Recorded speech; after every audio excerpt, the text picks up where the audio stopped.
We'll do some Zoom questions, and we'll do some questions in the room. Let's start with a question in the room. So, John, I'll give you my mic. Hey, Drew, how are you? Good, how you doing? Doing good. We've talked a lot about aggressiveness and being aggressive and trying to kind of set the pace for the game and set the tempo. What does that do for you from a confidence standpoint to know that James and Andy and the coaching staff believes in you in that way? I mean, I think it gives confidence to not only me, but the whole offense. And I think it's our preparation throughout the week, the way we prepare, and how detailed we are with our openers. I know for me, I always send my openers into Coach K and Danny just to let them know what my favorite plays are. And I talk to some of the other guys on the team to figure out what their favorite plays are. And just trying to, get the ball to our best playmakers early in the game and as often as we can. And I think it builds confidence in all of us because it's getting us all into a rhythm.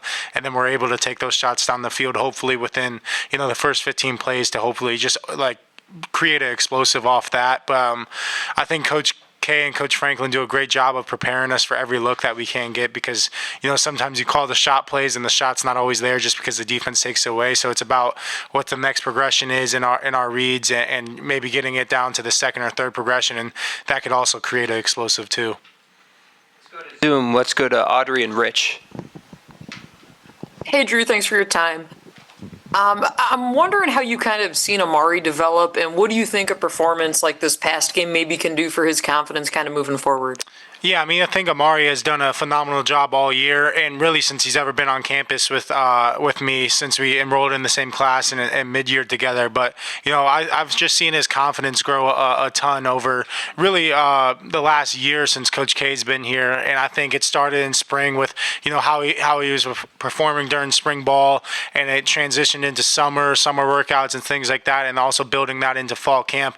I think we've seen it throughout the season. Just his deep threat ability, obviously pushing the ball downfield with a guy that has just a God-given ability of just speed and running by anybody on the field. But I've felt like he's developed every route in his game. Like I don't think there's a route on the field that Amari can't run, and I think he's really grown as a blocker as well. And that's it's probably always hard for receivers just to grow in just because they're not used to it. And you also have to be willing to block. And I think that whole room has really embraced that role, especially in our run game. Just hopefully getting our backs out in space and one-on-one and just getting a piece of a guy or covering a guy up. So I think Amari has done a phenomenal job of just getting better in any way that he can, and I think just his work ethic and dedication has really helped him just grow into the player that he's becoming.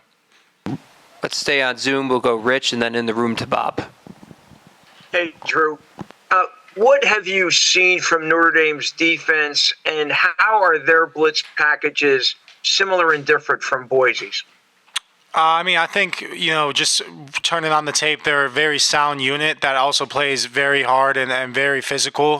They're obviously very detailed and very well coached in what they do. There's not any MAs on film. Like they're not just leaving guys and dropping guys downfield in the pass game world. But, I think it kind of starts up front. I think their D-line is really good. But also their secondary is a really good secondary. Like there's obviously, we're down to the final four teams and there's not going to be a weak link on really any team. So, I think it's just about executing the game plan that the coaches are going to have for us. But, a lot of respect to these guys. They've accomplished a lot this year, have done a lot this year. And, statistically, their defense is really good. So it's going to be a really fun matchup. Let's go to Bob and the deep front. Hey, Drew. I wanted to ask you about Karon Allen. James just talked about it. He showed the run that got called back. Mm-hmm. But it was a pretty spectacular run and also very well blocked. Have you ever seen him run angrier than he did on that play? I mean, maybe in practice, because that would be. It looks like that would be one that's going to be tough to beat. And what did you think of it when you saw it live, and then when James broke it down? Honestly, I think he runs like that every time he gets the ball, and I think that's just who he is by nature. He wants to punish whoever's in his way, and it's been like that since he's been on campus. And I think the first time I ever saw it was definitely probably the first contact that we had in spring ball when we were freshmen, and him just seeking out contact. You don't see a lot of guys just go out and seeking contact like he does, but I think it's a really big energy boost to the whole team, especially on the offense and for the O-line. I know it's a huge boost when they see Karon and Nick being very physical on the perimeter and finishing runs. But, I think Katron's playing his best football right now. I think he looks really fast. He's doing a great job in pass pro, but I think Katron's game is really, taking the next step, and it's been fun to see that. In the back, T-Frank. Drew, how you doing? Good, how you doing? Good. Coach Franklin mentioned just a couple minutes ago that these two teams are built similarly, kind of from a program standpoint, but also on the field, they play a lot of press man coverage, something that your defense does, I'm sure you're familiar with. What have you learned about taking those shots against a defense that maybe wants to give you those vertical looks, but also knowing sometimes those are low percentage throws and they might be trying to give that to you for a reason? How do you balance that as the quarterback? I mean, I think it's more of just feeling it out and just seeing like the different leverages that you get versus man coverage, and because sometimes there's winners on certain routes with the leverage that you have and that sort of thing. But I think Notre Dame in particular does a great job of making everything contested catches. Like you said, there's not many just open field or open throws downfield. And I think one thing that's different about their DB room in general is they're a pretty tall DB room and lengthy in terms of their arm size. I don't think they have a DB shorter than 6 foot, which is really not common, I think, in college football in general. And they're a physical group. Obviously, they're not overly physical group because I don't think they have many penalties on the year. So they're very smart and disciplined with how they play press man. And it's going to be a great week for the receivers just to show their ability to get off press man and create separation. But there's definitely a balance to it. But I think it's more of the feel and the type of play that you're calling. Just knowing if you have any man resets backside that are maybe better versus man coverage and throwing that ball down the field. So I think it's kind of a play-by-play thing and just kind of feeling out the game and who's running those routes. Let's go to Mike and then Mark. Right there, Mike. To the Ronan's got a mic. Thank you. Hey, Drew, your growth as far as a leader and emotion this year, how much of that is intentional things that you've worked on, and how much of that is organic as being the starter for a couple of years? I think it's a combination of both. For me, like I know I've said it before, but I mean it's kind of how I've always been growing up and emotional and that sort of thing. And it comes from the competitive side of me. Like I'm extremely competitive in everything that I do, and I want to win and I want to be perfect in everything that I do. So it kind of stems from that. But I think I also had to be intentional about it because I think there's good times to show emotion like that, but there's also not like bad times to show it like that because playing quarterback, you definitely have to be cool, calm, collected. But I think the one thing that I was intentional about this year and talking with Danny, Coach K, and Coach Franklin is getting those emotional highs, but then coming right back down to just even and level-headed. And if something didn't go right, like let out the frustration, talk about what happened, and then just getting back to even-headed or level-headed again. So I think it's a balance to it. But for me, I've always been like that, so it's kind of just been, I guess getting out there now like that. Let's go to Mark and then Tyler. Drew, could you remind us who your roommates are, and how did you end up with that cast of characters as a QB with all those big dudes? Yeah, I mean, so I live with Drew Shelton and Dom Rulli, and I think it kind of started our freshman year together. So obviously, we're all in the same class, and we're both extremely close with Vanga. Vanga's on campus. We moved off campus, but I think we kind of just grew together.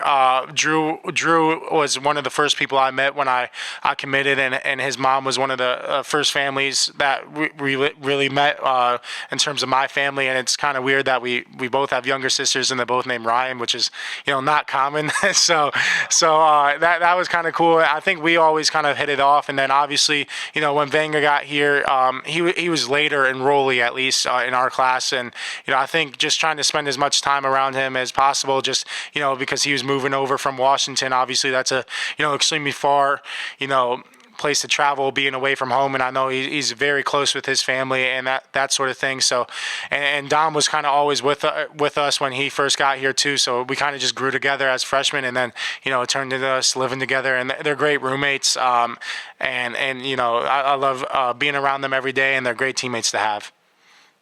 Let's go to Tyler. Hey, Drew.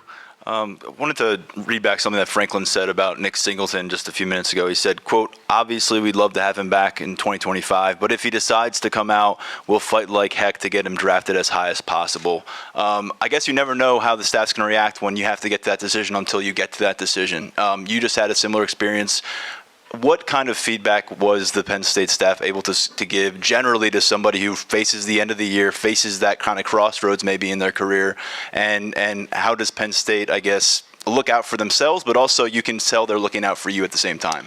I mean, at the end of the day, I think it's the feedback that we get is it's never going to be skewed one way or the other based on what Penn State wants you to do. Coach Franklin does a great job of being, giving all the information, as much information as possible to, guys that are, have those decisions to make. And I think the one thing that he does is he does a great job of just like not recruiting you, I guess. Like he's giving you all the information out there that there is, the good and the bad, and what other people are saying, and then his personal opinion, obviously. But he always tells you like, don't let what I say like affect that or anything like that. But I think for Nick, it's a good thing to have. Obviously, it's always good to have those decisions. It just means he's played well for his first 3 years here. But I know him and me are wired the same ways in terms of like he's completely focused on Notre Dame and the task that we have at hand right now.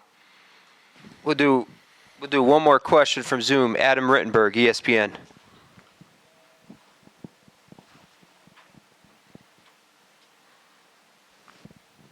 Hey, Drew, can you hear me? Sorry. Yeah.